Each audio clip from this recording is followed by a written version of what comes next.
చాలామంది క్యాబినెట్లో ఎక్స్పీరియన్స్ ఉన్నటువంటి వ్యక్తులు ఉన్నారు. ఎక్స్పీరియన్స్ ఉన్నటువంటి వ్యక్తుల యొక్క ఆలోచన విధానాన్ని మనం రిసీవ్ చేసుకోవాలి. ఓకే, ఒక విషయం చెప్తే రిసీవ్ చేసుకున్నటువంటి ఆలోచన విధానం కూడా సంస్కారం కూడా ఉండాలి ఎవరికైనా. చాలా ఇంపార్టెంట్. వీటి మీద చర్చ జరుగుతలేదు.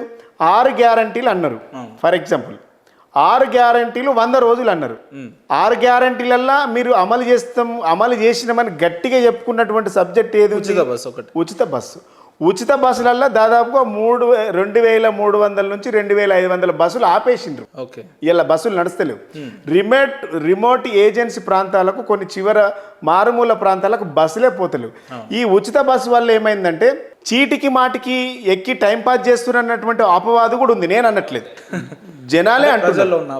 మీరు ఎవరైనా యూట్యూబ్ ఛానల్ ఏమైనా మైక్ పెడితే ఫస్ట్ తిట్టది ఉచిత బస్సు మీదనే.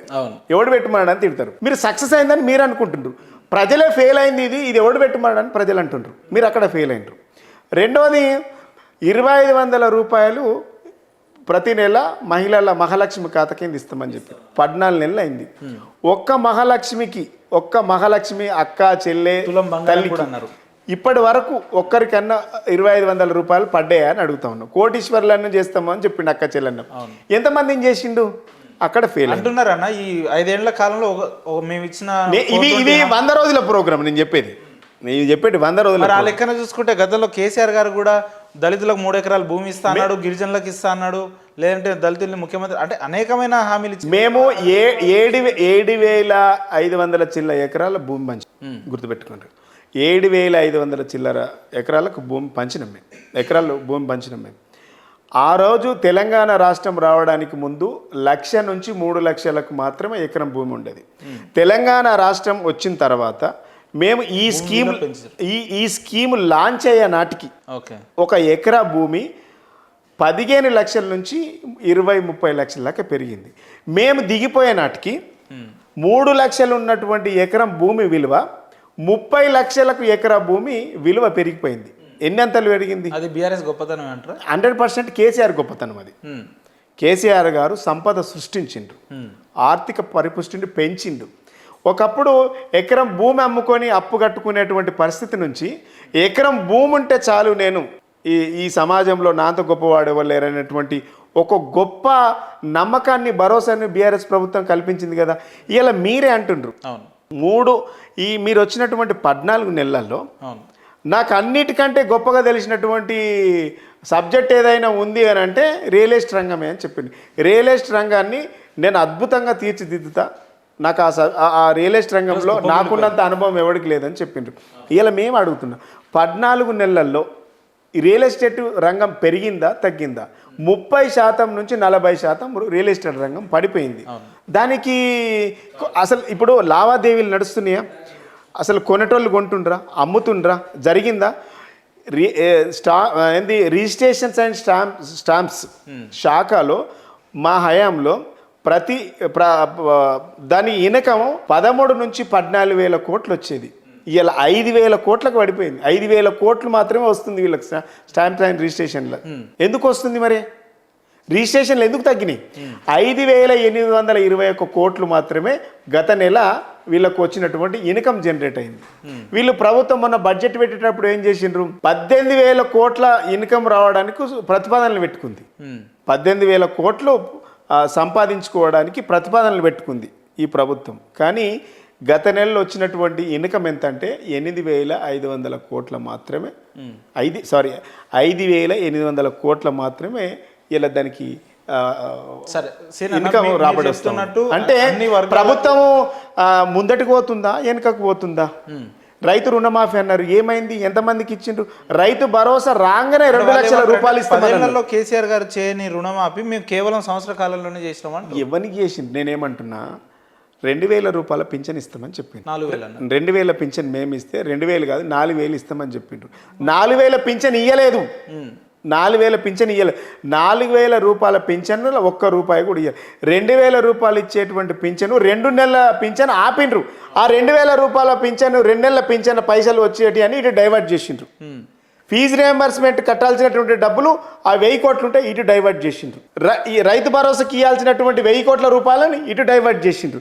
ఇవన్నీ డైవర్ట్ చేసి 2 పంటలకు ఇవ్వలేదు. ఈ 2 పంటలకి వెళ్ళి ఇప్పటి వరకు 2 పంటలు అయినాయి కదా. కాంగ్రెస్ ప్రభుత్వం వచ్చినాక ఇప్పుడు 2 పంటలు నడుస్తూ ఉంది. రైతు బంధు పడలేదు.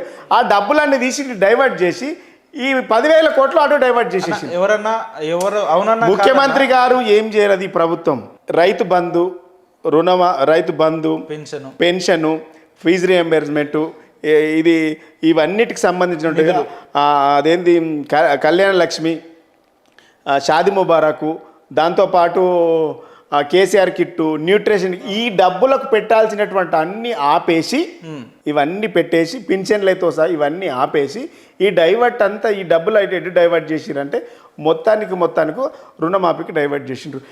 అవి ఇచ్చి ఇవి ఇస్తే మీరు గొప్పతనం ఉంటాయి. ఇవి ఆపిండ్రు అటు ఇచ్చిండ్రు.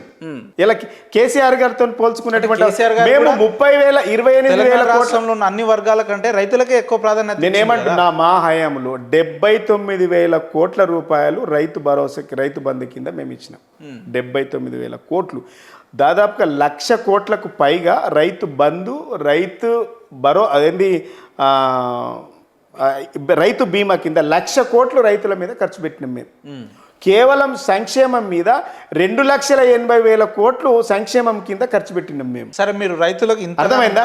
ఇలా కేసీఆర్ గారు 2,000 కేసీఆర్ గారు రైతు రుణమాఫీ చేయలేదంటే మేము రుణమాఫీ జరగదనేసి రుణమాఫీ మొన్నటి ఎలక్షన్లు ఎత్తుకోలేము. మీరు చెప్తున్నట్టు రైతులకు నిజంగా ఈ రకంగా మేలు చేస్తే ఇవాళ బీఆర్ఎస్ పార్టీ ఓడిపోవడానికి కారణమే రైతులు. ఎందుకంటే ఇటువంటి పట్టణ ప్రాంతాలలో ఎవరు కాంగ్రెస్ని కావాలనుకోలేదు, ఎవరు ఓట్లేదు కదా. ప్రాంతీయ ప్రాంతాలలోనే రైతులే కదా ఓట్లేసి ఈరోజు కాంగ్రెస్ పార్టీ. నేను ఏమంటున్నా, సరే రైతులు గెలుపు ఓటములు అనేది ప్రజాస్వామ్యంలో సహజం. మేము మా స్టైల్ కేసీఆర్ స్టైల్, గెలిచినప్పుడు పొంగిపోడు, ఓడినప్పుడు కుంగిపోం. వాస్తవాలు తెలుసుకునేటువంటి ప్రయత్నం మేము చేస్తూ ఉన్నాం. మీకు అవకాశం ఇచ్చింది తెలంగాణ సమాజం, మీకు అవకాశం ఇచ్చింది తెలంగాణ ప్రజలు, మీకు అవకాశం ఇచ్చిండ్రు. 5 సంవత్సరాలు పరిపాలించమని ఇచ్చిండ్రు. ఇలా మీరు పొద్దున్న లేస్తే మమ్మల్ని తిట్టడం కాదు, పొద్దుగా లేస్తే సెక్రటరియట్ని కూలుస్తాం, కేసీఆర్ ఆనవాళ్ళు లేకుండా చేస్తాం. ఎవరి తరం కాదు, ఎవరి తరం కాదు. కేసీఆర్ ఆనవాళ్ళు లేకుండా చేయడం అంటే అసలు తెలంగాణను లేకుండా చేయడం. తెలంగాణకి కేసీఆర్కి ఏం సంబంధం అంటారు వాళ్ళు? తెలంగాణ కేసీఆర్ లేని తెలంగాణ ఉన్నదా అంటున్నాం. అసలు కేసీఆర్కు ఉండేటువంటి తెలంగాణకు కేసీఆర్కు ఉండేటువంటి అనుబంధం ముంగట అసలు మీరు ఎంత అంటున్నాం అంటే చాలా చిన్న వాళ్ళు కదా. ఉద్యమం అనేది కేసీఆర్ నుంచి మొదలు కాలేదు, ఉద్యమం అనేది కేసీఆర్ నుంచి అంతం కాలేదు. ఇది ఆది నుంచి జరుగుతున్న ప్రక్రియనే. అందులో కాంగ్రెస్ పార్టీ గుర్తించింది, ఇచ్చింది తప్ప ఇందులో కేసీఆర్ గారి ప్రమేయం ఏముందనేది వాళ్ళ వాదన. నేనేమంటున్నా, కేసీఆర్ గారు మొదటివారు గారు కావచ్చు, కరెక్టే. ఈ ఉద్యమం 69 నుంచి మొదలైంది. అంతకుముందు మనం మాట్లాడుకుంటే 52 ముల్కి నాన్ ముల్కి నుంచి కూడా ఉంది. కానీ ఎంతోమంది వచ్చిండ్రు, ఎంతోమంది పోయిండ్రు. ఈ తెలంగాణ వస్తుందా పోతుందా అనేటువంటి డిస్కషన్ అపోహలు కూడా జరిగినాయి. కానీ తెలంగాణ ఉద్యమాన్ని అణిచివేయడానికి చంద్రబాబు నాయుడు, రాజశేఖర్ రెడ్డి, కిరణ్ కుమార్ రెడ్డి, రోషయ్య ఎన్ని రకాలుగా ఇబ్బందులు పెట్టాలని చేసిండ్రు. వచ్చిన తెలంగాణను కూడా అడ్డుకునేటువంటి ప్రయత్నాలు కూడా చూసినాం. మరి ఇన్ని జరిగినాక కూడా కేవలం కేసీఆర్ గారి వల్ల తెలంగాణ వచ్చిందంటే సబ్బండ వర్గాలను ఏకం చేయగలిగినటువంటి నాయకుడు కేసీఆర్ గారు. వీళ్ళందరినీ ఏకం చేసినప్పుడు ఇప్పుడున్నటువంటి చాలా మంది సోకాల్ లీడర్లు తెలంగాణ ఉద్యమంలో లేరు. తెలంగాణ ఉద్యమం కోసము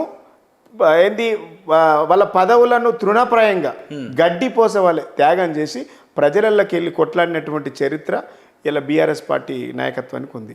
ఏ పార్టీ వాళ్ళు రీజన్ చేసి తెలంగాణ కోసం రీజన్ చేసి ఎవరు చేసిండు చెప్పు? కోమటిరెడ్డి గారు కూడా మంత్రి పదవికి రాజీనామా చేసిండు, ఆమోదం పొందిండు. దీంట్లో ఎవరికన్నా క్రెడిట్ వస్తుందంటే ఎండ లక్ష్మీనారాయణకు మాత్రమే వస్తుంది బీజేపీ నుంచి, ఎవరికి రాదు. ఆయన ఒక్కడు మాత్రమే బీజేపీ తరపున తెలంగాణ కోసం కొట్లాడినటువంటి నాయకుడు. తెలంగాణ కోసం కొట్లాడిన బీజేపీ నాయకుడు ఆయన ఒక్కడే. రాజీనామా చేసిన ఆయన ఒక్కడే. ఈనాడు కిషన్ రెడ్డి చేసిండ్రా, రేవంత్ రెడ్డి చేసిండ్రా, కోమటిరెడ్డి చేసిండ్రా, ఎవరు చేసిండ్రు? ఇది కేవలము పత్రికలకు మాత్రమే రాజీనామా చేస్తున్నామని చెప్పిండు. ఎవరు కూడా రాజీనామా ఆమోదించుకొని ఇప్పుడు స్పీకర్ పార్మెటర్ రాస్తేనేమో ఖచ్చితంగా ఆమోదిస్తారు. ఆ ఫార్మేటర్ అయినప్పుడు ఆమోదం ఏడ తెలుస్తుంది? ఇలా కేసీఆర్ గారు పార్లమెంట్కి చేసిండ్రు. ఆ రోజు ఓడగొట్టాలని కుట్రలు చేసిండు. 2 లక్షల తీర్పుతోని ఓట్లతోని తీర్పునిచ్చిండ్రు. ఇలా తెలంగాణ ఉద్యమంలో ఎన్నిసార్లు బై ఎలక్షన్ వచ్చినాయి? అది కేవలం బీఆర్ఎస్ వల్ల వచ్చింది కదా. తెలంగాణ సమాజానికి మీరేందో తెలుసు, ఎర్రోళ్ళ సీనన్న అంటే ఏదున్నా పార్టీలకు అతీతంగా నిజాన్ని నిక్కచ్చిగా మాట్లాడతాడని చాలా మందికి తెలుసు.